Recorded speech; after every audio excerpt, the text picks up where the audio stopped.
Police operation plan করেছে কিন্তু শনিবার রাত 11টার পর থেকে। আর আমরা মাঠে অলরেডি বিজিবি সদর দপ্তরের নির্দেশনা মোতাবেক যেদিন ঘটনা ঘটেছে ওই দিন রাতে থেকেই আমরা মাঠে। আরেকটা জিনিস আপনাদের বলতে চাই, এই যে লোক ধরার ক্ষেত্রে সীমান্তবর্তী এলাকায় বাইরে থেকে যখন কোনো লোক আসে তখন স্থানীয় লোক যারা থাকে তাদের কিন্তু সন্দেহ হয় যে এই লোক কোথা থেকে এসছে। এটাকে যাতে আরো বাড়ানো যায় সেই জন্য আমরা শুক্রবার এবং শনিবার সারাদিন এই সন্দেহজনক যে আক্রমণকারী আছে ফয়সাল নামের যে লোকটা আছে তার ছবিটা আমরা প্রিন্ট করে আমাদের সমস্ত টহল দলের মাধ্যমে সমস্ত গ্রামে যারা জমিতে কাজ করেন, যারা দোকানে বসে থাকেন তাদের কাছে আমরা এই ছবিটা দেখিয়েছি। দেখিয়ে বলেছি এই চেহারার বা এরকম লোক যদি কোনো লোক আপনাদের এলাকায় আসে সন্দেহ ছাড়া আপনারা তাকে ধরে রাখবেন এবং আমরা এসে তাকে জিজ্ঞাসাবাদ করবো। আমরা আপনাদের আশেপাশে আছি, সর্বোচ্চ 1 থেকে 2 মিনিটের ভিতরে আমরা আপনার লোকেশনে পৌঁছাবো।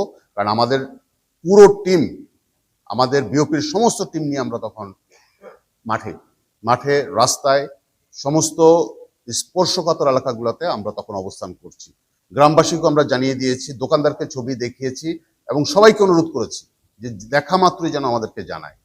এই জন্যই আমরা বলছি যে আমরা কিন্তু পুরোপুরি নিশ্চিত না এবং পুলিশও কিন্তু এখন পর্যন্ত 100% নিশ্চিত না যে এই গুলিবর্ষণকারী অথবা মোটরসাইকেল চালক যেই হোক না কেন যে এই সীমান্ত দিয়ে পালিয়ে গিয়েছে। আমরা এই লক্ষ্যে নিয়ে আমরা কাজ করছি।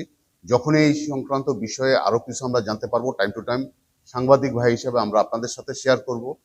আমরা আপনাদেরকে অনুরোধ করব আপনাদের নিজেদেরও যেহেতু অনেক সোর্স থাকে সীমান্তবর্তী এলাকাতে তাদের মাধ্যমেও একটু খবর নেওয়ার জন্য, আরো বিস্তারিত খবর নেওয়ার জন্য। আর যাকে নিয়ে আলোচনা হচ্ছে এখন পর্যন্ত সেই ফিলিপ সেনালকে আটকের জন্য আমরা মাঠে আছি, কাজ করছি। আমরা আমাদের টিম গোয়েন্দা মোতাবেক কাজ করছি। আমরা সর্বাত্মক চেষ্টা চালিয়ে যাচ্ছি, সর্বশক্তি নিয়োগ করেছি এতটুকু আমরা বলতে পারি। কারণ এই বিষয়টাকে অত্যন্ত গুরুত্বের সাথে আমরা নিয়েছি। যখনই ঘটনা ঘটেছে এবং ঘটনা ঘটার বিকেলের ভিতরেই কিন্তু আমাদের কাছে বা সন্ধ্যার ভিতরে আমাদের কাছে কিন্তু বিজিবি সদর দপ্তর থেকে অত্যন্ত কড়া নির্দেশনা এসছে এবং সেই মোতাবেক কিন্তু আমরা সীমান্তবর্তী এলাকাগুলোতে আমরা পাহারায় চলে গিয়েছি, চেকপোস্টে চলে গিয়েছি। আমরা কাজ করছি, আপনাদেরকে নিশ্চিত করতে চাই আমরা কাজ করছি। আজকে যাকে ধরা হয়েছে বেঞ্জামিন চিরার নাম, সে ফিলিপের খুব নিকট আত্মীয় একজন।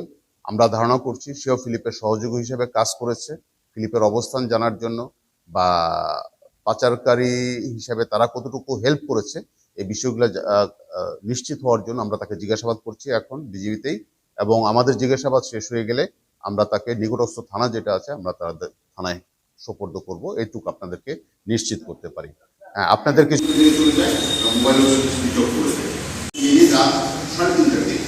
রাত 3:30